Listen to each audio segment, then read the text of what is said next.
Let's start on the COVID-19 front, though. The U.S. Food and Drug Administration granted emergency use authorization for convalescent plasma to treat COVID-19 hospitalized patients. That is even as top health officials have voiced their concerns that the data for this treatment is too weak to support a large number of patients. Yahoo Finance healthcare reporter Anjalee Khemlani is here with us now to break down the details. Anjalee, is this as big as the administration is making it out to sound?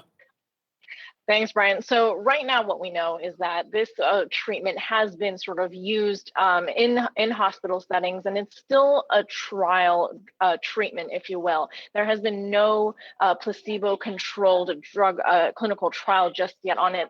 The results, rather, those are underway, and that's sort of the gold standard. So what we do know is that there have been results from this treatment that are not part of that standard. It's just basically looking at patients that have showed positive results from it. And that's the concerning part for experts, is that there has been no actual peer-reviewed data out there for them to use in order to create a new treatment protocol based on it. Another problem is that this convalescent plasma is donated. So there are questions about what the quality of it is going to be. Different people have donated at different times. There is no standard, no cutoff point, essentially, of when these individuals are donating. So all of it put together is really concerning for health experts. And this is sort of setting the tone for what people have been warning about, which is a potential vaccine approval before any real data is out there. So all of it put together is very concerning right now. All right, let's bring Jared Blickery in here. Jared, what are you seeing on some of these biotech and healthcare names in the pre-market?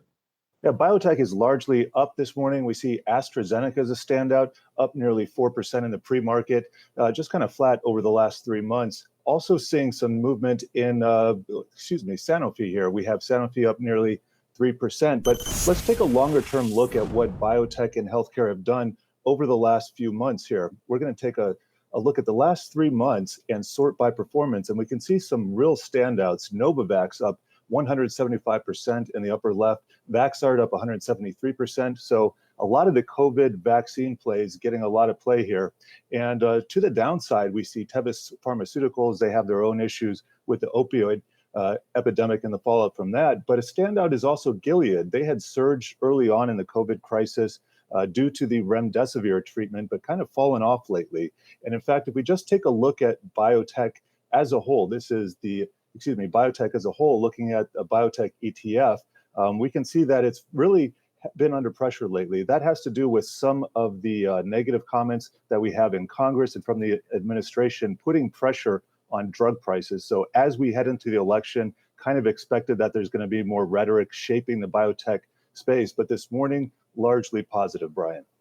Anjalee, what's the next step with this treatment? How far along or far away is a potential FDA approval?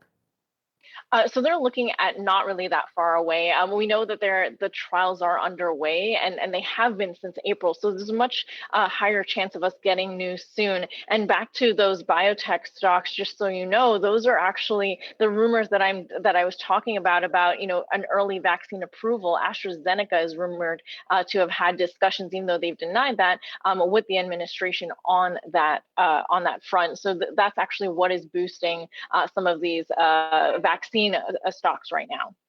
Anjalee, while we have you, some breaking news crossing the wires on Novavax. Just launched a phase 2 trial of their COVID-19 treatment. How far along is Novavax? So phase 2 is still one step behind some of the other front runners. Right now, we have AstraZeneca, Moderna, and Pfizer with Biotech, all in phase 3, which means that they are further along, have those larger 30,000 participant trials going. And those are the ones that we really get to test the effectiveness of the vaccine on those participants. Right now, it's just checking the safety of it. And so that's sort of where they are as of right now.